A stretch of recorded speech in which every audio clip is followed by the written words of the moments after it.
shocking housing conditions and new mums in need. How many are feeling isolated and lonely in lockdown? All the classes and the groups and the clinics and things that I was told about prenatally, none of that sort of applied, none of it was running.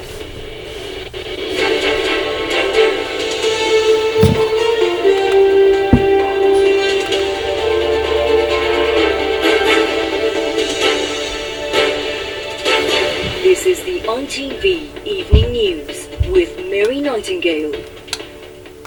Good evening. ITV News can reveal the human cost of using Deliveroo, with some riders earning less than the minimum wage, many saying it's barely enough to live on.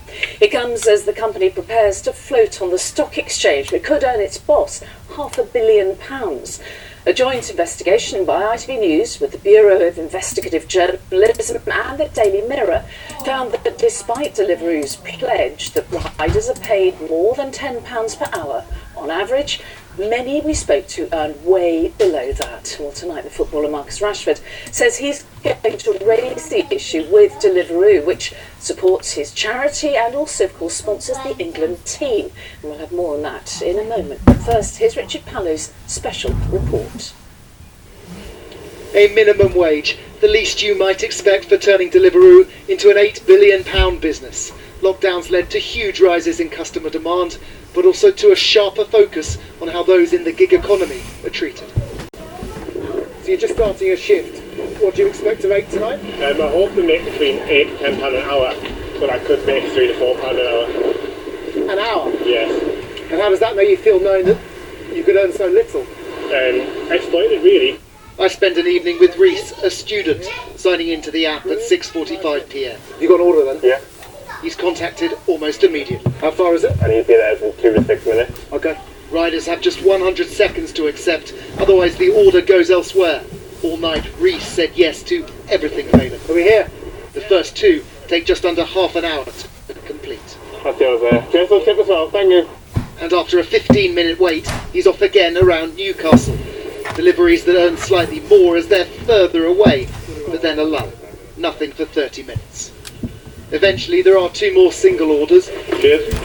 Each worth to him a little over £3. By the time he clocks off after 3 hours' work, Deliveroo pay £21.50, more than £1 an hour below the minimum wage for someone his age. You've worked really, really hard. I've seen you go up and down those hills. Yeah, I've done about 20 kilometres a night, so a lot of work. How would you sum up this evening then? Standard really, it's not a shock anymore when you earn below minimum wage. Deliveroo states publicly that their riders on average are paid more than £10 per hour. But together with the Bureau of Investigative Journalism, we analysed thousands of invoices from more than 300 of the 50,000 riders, and 41% earned less than £8.72 hourly, the minimum wage for anyone 25 or older, while 10% took home less than £6.45 per hour, the lowest legal minimum wage for an adult.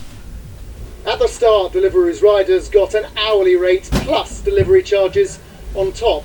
Now they earn via a hidden algorithm, which is difficult to understand and with which every change becomes less and less transparent. And our findings also suggest that the number of orders per rider per hour has dropped by around a quarter in the last 2 years, meaning ever more waiting around in an ever more competitive market.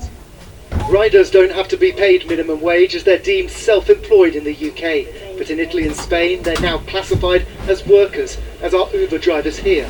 The lawyer behind that recent case says the direction of travel is clear. Do you think, because of the recent ruling, it is more likely that Deliveroo will have to charge? I think there'll be greater scrutiny in the area. I think there'll be a desire among wider organisations to join the trend because individuals who work in this space will start to expect it. In a statement, Deliveroo say that riders have the complete freedom to choose when and where to work and can choose which deliveries to accept and which to reject. They are paid for each delivery they choose to complete and earn £13 per hour on average at our busiest times. We communicate with thousands of riders every week and satisfaction is currently at an all-time high. It warns, though, that changes to workers' rights could affect its ability to even operate in the UK. A direction that neither side will want to go in. And Richard, there has already been a reaction to this, hasn't there? And even Marcus Rashford's getting involved. Yes, the footballer says he's going to hold emergency talks with Deliveroo's senior staff as soon as possible. Why, you might ask? Well, they're one of the main sponsors of the England team, with which he's with at the moment for 3 international fixtures. But more jarringly, they're the major backer of his End Child Food Poverty Task Force. And I think he'll be thinking their stance is totally incompatible with his avowed mission to end children going hungry. And other riders told us that they were kind of earning barely enough to feed their families. It's not just the footballer though, the financial world is going against this as well. Several of the city's biggest investment funds, who own trillions of pounds of our pension money, are saying that they won't be participating in the stock market flotation. They're citing ethical concerns, they're citing social concerns over those workers' practices. And most tellingly, one of them this afternoon said that Deliveroo is a ticking time bomb, which makes the company uninvestable. Fascinating. Okay, Richard, thank you very much indeed. Okay, well, let's move on to other news now. And MPs have voted to extend emergency coronavirus laws for a further 6 months in England. Ministers say they will only be used as long as they are necessary. And the Prime Minister spoke again about how COVID passports could help pubs and other hospitality venues to reopen. But Boris Johnson now says they may only be considered once everyone has been offered a vaccine. But as our political correspondent Libby Vina reports, many questions remain about exactly how they'd work. Postcards from the past, but could watching live sport or live music soon be possible again, or even going for a drink in the pub? The Prime Minister says vaccine passports might get us through the door. But for landlady Lana Bury, hoping to open outdoors in just over 2 weeks, the idea of checking every customer's COVID status hasn't gone down well. I don't want my staff or myself to be policing our customers. It's outrageous. I just think it's totally unfair. And why again is the pubs being targeted? So you think the Prime Minister's got this wrong? I don't think any thought went into it. That's my opinion, respectfully, Mr. Johnson. Did you see me on TV, Joshua? The Prime Minister, facing a more appreciative audience elsewhere, seemed to have given it more thought today, at least about the timing. You've got to be careful about how you do this, and you might need to. You might only be able to implement a thoroughgoing vaccination passport scheme, even if you wanted such a thing, in the context of when absolutely everybody had been offered a vaccine. Scanning your phone to get served in a pub might not seem too much of an intrusion, but it raises all sorts of issues about privacy and practicality. Would proof of a negative COVID test suffice instead of a vaccine certificate? And crucially, would landlords have the power to ban people who had neither? Imposing any new limits on people's behaviour might be difficult given the mood in the Commons today. After months of denial, now indeed it will be the case that you will have to provide your vaccination bona fides when you go to the pub. Undoubtedly this will be extended to theatres, sporting venues, and so proceeding to total social control. But MPs backed the renewal of ministers' emergency powers, suggesting they'll be keeping an eye on us for some time yet. Libby Vina, ITV News, Westminster. Now, anyone over the age of 50 who hasn't yet had a COVID vaccine was urged today to book their jab in the next few days before appointments dry up. The NHS is expecting a slowdown in UK vaccine supply throughout April, meaning medics will concentrate on delivering second doses with fewer first appointments available. And those at high risk from COVID are also being told to book their vaccine. And the NHS Chief Executive has said the COVID alert level can be reduced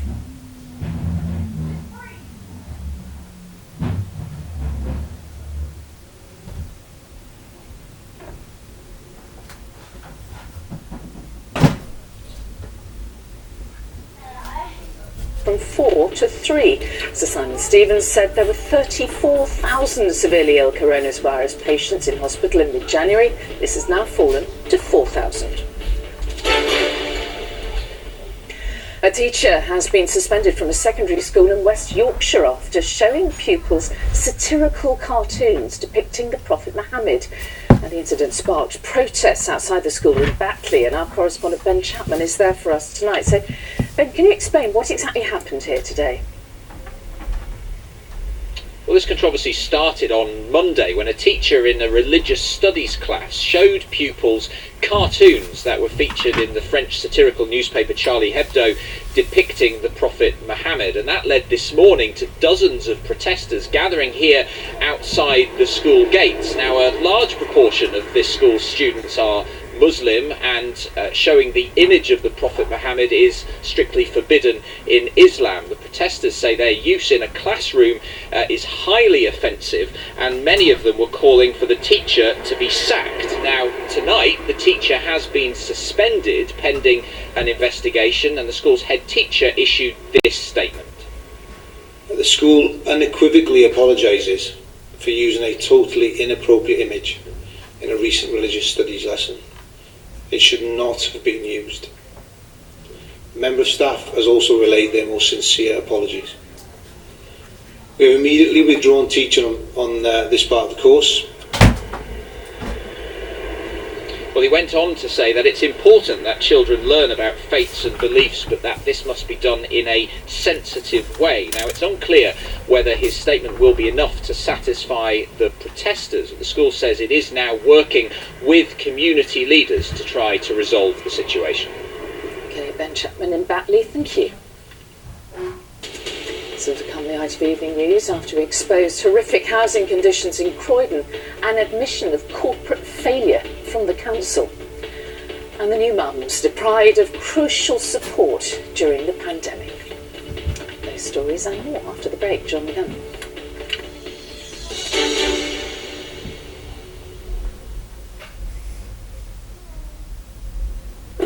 Can you buy a used car online with a 7-day money-back guarantee to give you time to make sure you really love it? Kazoo, yeah you can. We go on the B of bagging. All as one. For the big moments. The big hearts. And let's discover it together. This festival of drama. This carnival of joy. This celebration of greatness. Win Set for Life from the National Lottery and smash every month. Play on app, online and in-store and win £10,000 every month for 30 years. Set for Life from the National Lottery. Live on Sky Sports F1, the lights have gone green and we're racing. There's a big crash at the back. Goal! He is off. Wow!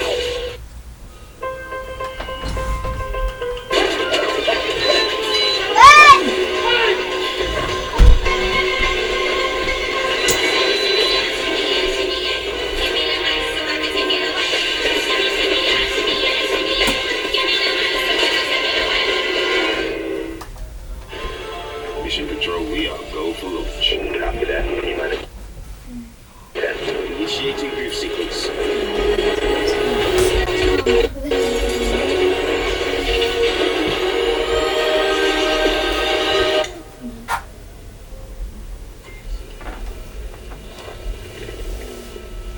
I just boosted my credit score.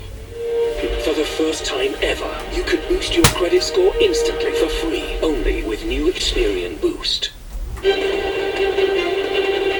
I'm not confused. But he's about to be in a big way. That huge bargain he found online turned out to be a little underwhelming.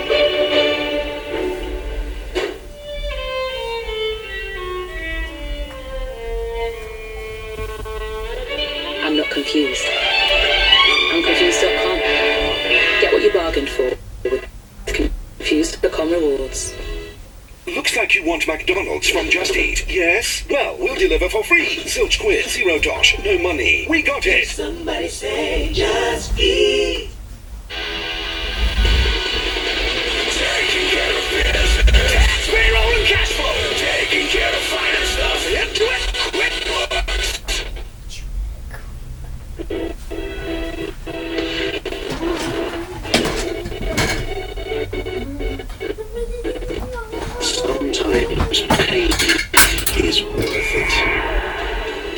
and sometimes it's not. Colgate Sensitive Instant Relief gives you instant and long-lasting relief for up to 8 weeks. Start blocking sensitivity pain. We spend a third of our lives in bed, but half of us could be in the wrong one. No wonder we're tired. So those helpful folks at Dreams will find the perfect bed that's right for you, because they've been making mattresses of all types, right here in the UK for over 30 years. Your brand new bed could be just a click away. Dreams, because your sleep matters. Spread the cost on our latest range of hearing aids with interest-free monthly payments, and turn up the things you love. Book your free appointment today at bootshearingcare.com.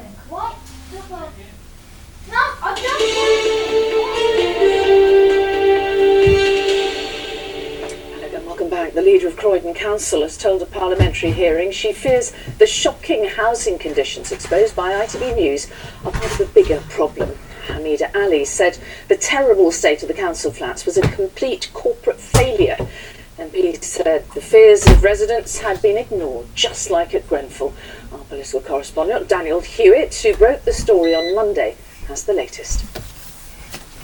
Inside this South London tower block, families lived for months in the most unimaginable squalor, ignored and ignored by their landlord, Croydon Council, who admitted sending repair teams in, but failing to get the residents out. Today, in Parliament, the council leader faced questions from MPs on how it was allowed to happen. A report from ITV News about a particular block of flats in Regina Road, which I think were described as the worst block of flats in the United Kingdom. Perhaps you'd like to say something about that report. I said elsewhere how sorry I am. This was a complete corporate failure, as you highlight, to understand what was happening. My worry is that there is a bigger, more systemic issue at play here. I think we can all hear from the Grenfell residents how they reported problems over and over and over again and weren't listened to. I absolutely share. That's a great concern to me. Watching that from the hotel room the council has placed her in, Franzoy, who was forced to endure those appalling conditions with her 2 children for over 4 months. I've been reporting this to the council for too long for her to not know about it. Then she's clearly not doing her job properly. Croydon Council told MPs today they wanted people living in poor housing they own to come forward, but Yasmin has been telling them for 5 years about the mould and damp in her 1-bedroom flat she lives in with her 2 children. She says repair teams come in, but they simply wash the mould away and it soon comes back. It's gone all over their clothes.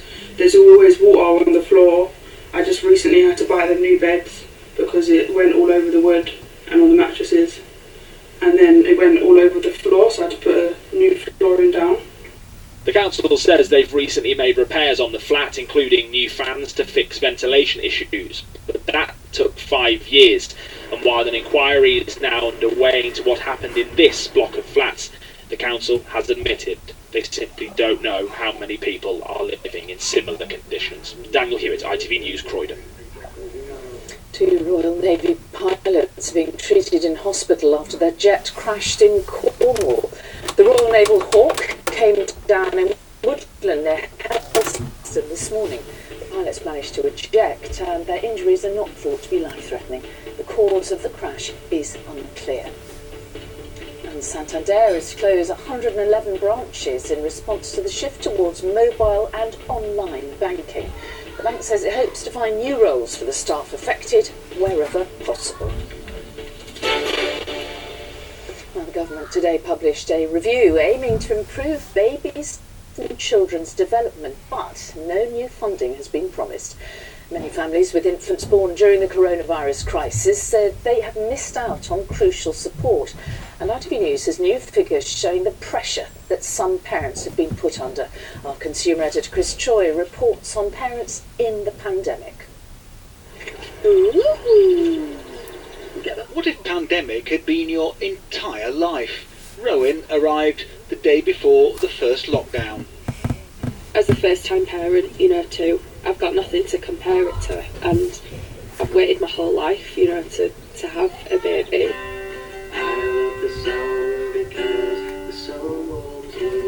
In terms of all the classes and the groups and the clinics and things that I was told about prenatally, none of that sort of applied, none of it was running.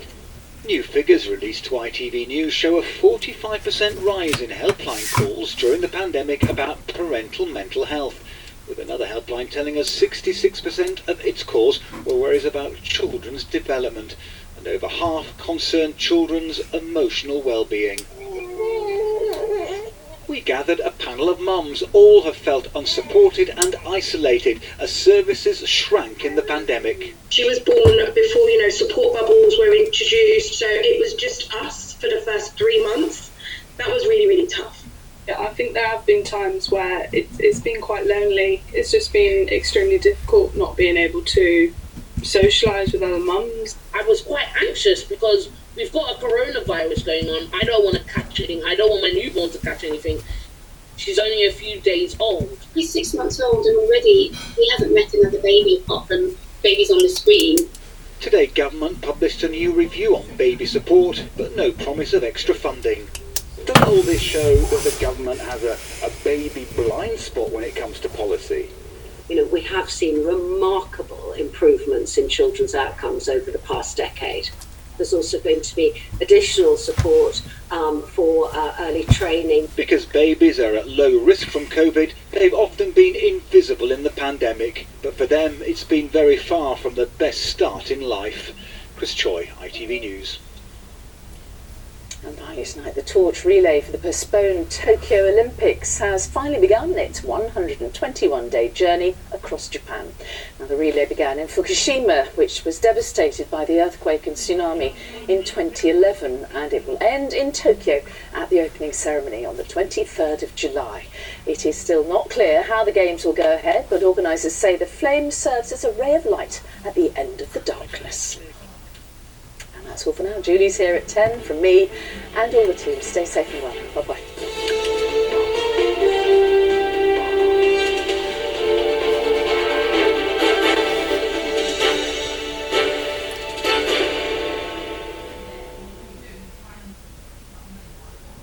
Today it could be pouring in many places, but not for a little while. Heinz Tomato Ketchup sponsors ITV National Weather. Hello there, good evening. It's going to be turning colder from tomorrow, unsettled as well with a band of rain pushing west to east and with the wet weather turning windy as well. And we're going to see the first signs of that colder weather coming in later on tonight. For this evening we'll continue to see a feed of showers, but it's through the early hours of Friday morning. A cold front is going to push in from the west. It's not just going to bring further wet weather, but it's also going to bring a drop in temperatures. You can see across western fringes of Scotland into parts of Northern Ireland, temperatures just 1 or 2 degrees. Ahead of that front, temperatures holding up 6 to 9 degrees. So as we head into Friday, that cold front will gradually sweep across all parts, bringing wet weather, windy conditions too, the winds at times gusting up to 40 to 50 miles per hour. That front will gradually pull away and clear eastwards. Behind it, blustery showers, and the air will be so much colder. Cold enough for some wintry showers, sleet and snow, mainly over higher ground across the Scottish mountains, but perhaps even far south as Dartmoor and Exmoor.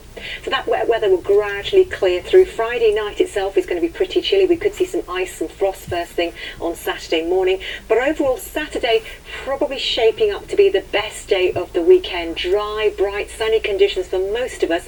And the sunshine is going to allow those temperatures to recover, gradually getting back up, hitting double figures. You can see highs of 11 to 12 degrees Celsius. But waiting out in the wings, we have got further wet weather to move in. And that's going to come through on Sunday and Sunday night into Monday as well. So turning unsettled through the second half of the weekend. Bye-bye for now. Heinz Tomato Ketchup sponsors ITV National Weather.